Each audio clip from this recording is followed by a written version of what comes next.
तर अशा पद्धतीने चांगल्यापैकी आपल्याला माती कळी काढण्यासाठी आणि जी काही वॉटर शूट निघत असेल, केन निघत असेल, तर ती थांबवण्यासाठी आपल्याला या 5 फवारणींचं नियोजन त्या ठिकाणी करायचं आहे. 5 फवारणींचं नियोजन करत असताना 6-4-6-4 हे गणित लक्षात ठेवा. पहिलं पाणी दिल्यानंतर 15व्या दिवशी पहिली फवारणी झाल्यानंतर 6व्या दिवशी दुसरी फवारणी झाल्यानंतर 4थ्या दिवशी तिसरी फवारणी झाल्यानंतर 6व्या दिवशी चौथी फवारणी आणि चौथी फवारणी झाल्यानंतर 4थ्या दिवशी 5वी फवारणी, असं गणित आपल्याला त्या ठिकाणी लक्षात ठेवायचं आहे. अशा पद्धतीने जर आपण नियोजन केलं तर अतिशय चांगल्या पैकी आपल्याला आपल्या डाळिंब बागेमध्ये मादी कळी त्या ठिकाणी या खराब झालेल्या वातावरणामध्ये त्या ठिकाणी भेटणार आहे. त्यानंतर चांगल्या मादी कळी काढण्यासाठी आणि केन थांबवण्यासाठी जर वॉटरशूट मोठ्या प्रमाणात निघत असतील तर ते थांबवण्यासाठी आपल्याला काही अन्नद्रव्यांच्या फवारण्या करणे त्या ठिकाणी आपल्याला गरजेचं राहणार आहे. मी जसं ताणावस्थेमध्ये 6-6-3 हे गणित सांगितलेलं होतं, तसं चांगले मादी कळी काढण्यासाठी आपल्याला 6-4-6-4 हे गणित आपल्याला लक्षात ठेवायचं आहे. आता जे डाळिंब उत्पादक शेतकरी नवीन असतील तर 6-6-3 आणि 6-4-6-4 हे म्हणजे त्यांना प्रश्न पडेल की नेमकं काय. तर ताण अवस्थेमध्ये मी 6 दिवसांनी आणि 3 दिवसांनी असं 3 काडी मॅच्युरिटीसाठी आणि पानपक्वतेसाठी फवारण्या सांगितलेल्या होत्या. त्याच पद्धतीने या सुरुवातीच्या स्टेजमध्ये फ्लावरिंग सेटिंग अवस्थेमध्ये आपल्याला चांगली मादी कळी काढण्यासाठी आणि जे काही वॉटरशूट निघत असतील, केन निघत असेल, तर ती थांबवण्यासाठी आपल्याला 5 फवारणींचं नियोजन, अन्नद्रव्यांच्या फवारणीचं नियोजन त्या ठिकाणी करणं आपल्याला ते गरजेचं असणार आहे. मग त्या फवारण्या आपल्याला कुठल्या करायच्या आहेत आणि किती दिवसांच्या अंतराने करायचे ते आपल्याला लक्षात ठेवायचं आहे. चांगल्यापैकी मादी कळी काढण्यासाठी आणि केन थांबवण्यासाठी आपल्याला फक्त 6-4-6-4 हे गणित लक्षात ठेवायचं आहे.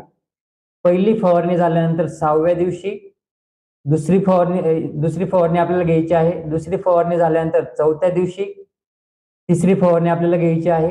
तिसरी फवारणी झाल्यानंतर परत 6व्या दिवशी चौथी फवारणी घ्यायची आहे आणि चौथी फवारणी झाल्यानंतर परत 4थ्या दिवशी आपल्याला 5वी फवारणी त्या ठिकाणी घ्यायची आहे.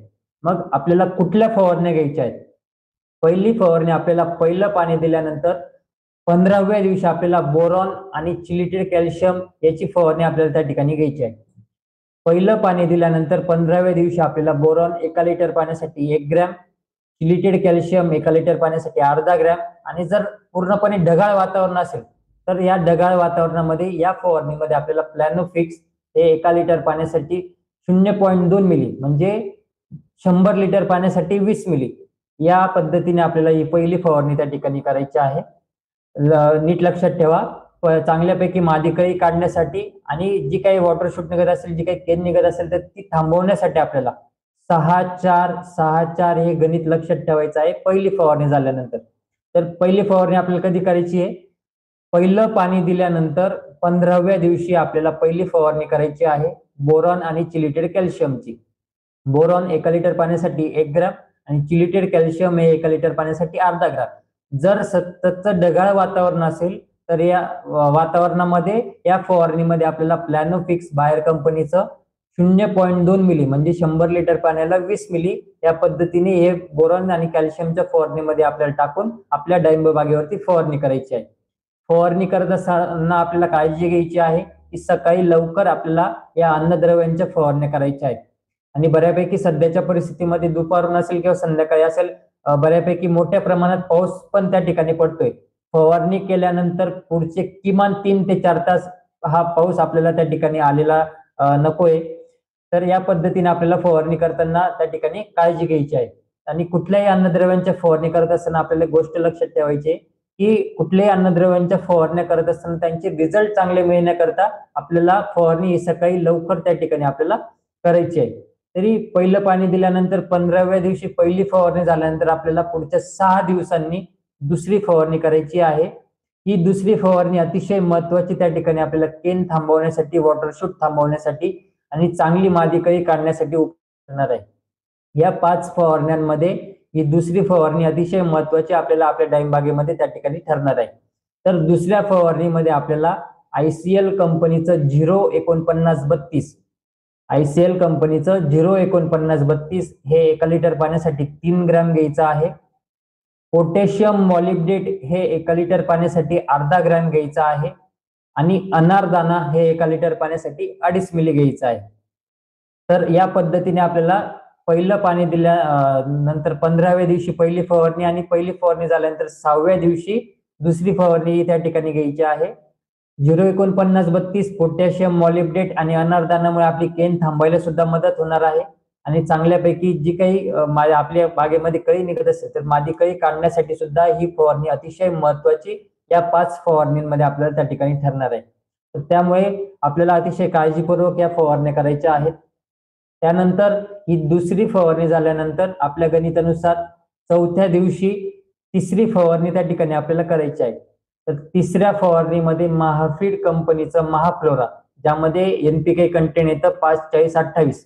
तर हे महाफ्लोरा आपल्याला 1 लिटर पाण्यासाठी 3 ग्रॅम घ्यायचं आहे आणि महाफीड कंपनीचंच ग्लुकोमिक हे 1 लिटर पाण्यासाठी 2 मिली घ्यायचं आहे, ज्यामध्ये झिंक, बोरॉन आणि फेरस हे ग्लुकोनेटेड फॉर्म मध्ये त्यामध्ये कंटेन येतात. तर दुसरी फवारणी झाल्यानंतर 4थ्या दिवशी आपल्याला ही फवारणी घ्यायची आहे. महाफ्लोरा कंपनीचं महाफ्लोरा 1 लिटर पाण्यासाठी 3 ग्रॅम आणि ग्लुकोमिक महाफीड कंपनीचं ते 1 लिटर पाण्यासाठी 2 मिली. ही तिसरी फवारणी त्या आपल्याला करायची आहे. ही तिसरी फवारणी झाल्यानंतर आपल्या गणितानुसार 4थी फवारणी आपल्याला पुन्हा एकदा बोरॉन आणि चिलिटेड कॅल्शियमची आपल्याला त्या ठिकाणी 6व्या दिवशी त्या ठिकाणी आपल्याला तिसरी फवारणी झाल्यानंतर 6व्या दिवशी आपल्याला 4थी फवारणी त्या ठिकाणी करायची आहे. बोरॉन 1 लिटर पाण्यासाठी 1 ग्रॅम आणि चिलिटेड कॅल्शियम 1 लिटर पाण्यासाठी अर्धा ग्रॅम. जर वातावरण असेल तर आपण त्यावेळेस प्लॅनोफिक्स वापरलेलं होतं. आता आपल्याला परत एकदा प्लॅनोफिक्स वापरायची गरज त्या ठिकाणी नाहीये. तरी 4थी फवारणी झाल्यानंतर मग पुन्हा एकदा 4थ्या दिवशी आपल्याला 5वी फवारणी घ्यायची आहे.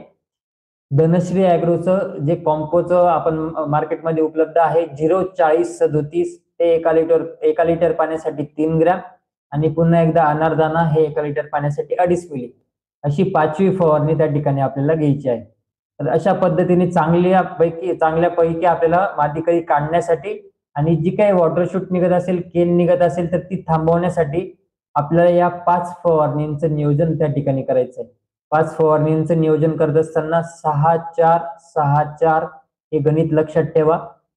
पहिलं पाणी दिल्यानंतर 15व्या दिवशी पहिली फवारणी झाल्यानंतर 6व्या दिवशी दुसरी फवारणी झाल्यानंतर 4थ्या दिवशी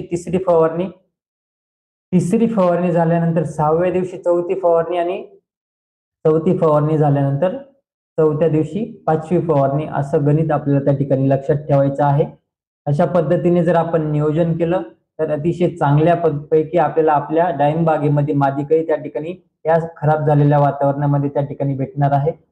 जे काही वॉटरशूट निघत असतील तर ते वॉटरशूट त्या ठिकाणी थांबणार आहेत, केन थांबण्यासाठी त्या ठिकाणी मदत होणार आहे. पण जर आपण छाटणी करत असताना जर आपली चूक झालेली असेल, जर छाटणी करत असताना अतिशय मोठा जर आपण डीप कट केलेला असेल, बऱ्यापैकी पेन्सिल काडीपर्यंत जर छाटणी केलेली असेल, खरड छाटणी जर केलेली असेल तर त्या ठिकाणाहून आपल्याला वॉटरशूटच परत त्या ठिकाणी निघणार आहेत. तर अशा वेळेस आपल्याला जे काही वॉटरशूट निघालेले असतील तर ते आपल्याला पूर्णपणे काढून घ्यायचे नाहीयेत. जर आपण ते वॉटरशूट जर पूर्णपणे काढून घेतले तर आपण किती पण वेळेस ते वॉटरशूट काढले तरी त्या ठिकाणाहून आपल्याला पुन्हा एकदा वॉटरशूटच मिळणार आहेत. तर त्यामुळे अशा परिस्थितीमध्ये आपल्याला जे काही वॉटरशूट निघालेले असतील तर ते वॉटरशूट आपल्याला टॉपिंग करून घ्यायचे, शेंड्याकडनं आपल्याला टॉपिंग करून घ्यायचे, जेणेकरून पुढच्या 20, 25, 30 दिवसामध्ये आपल्याला ते वॉटरशूट मॅच्युअर झाल्यानंतर त्या वॉटरशूटला आपल्याला त्या ठिकाणी मादी कळी आपल्याला निघण्यासाठी त्या ठिकाणी आपल्याला मदत होणार आहे.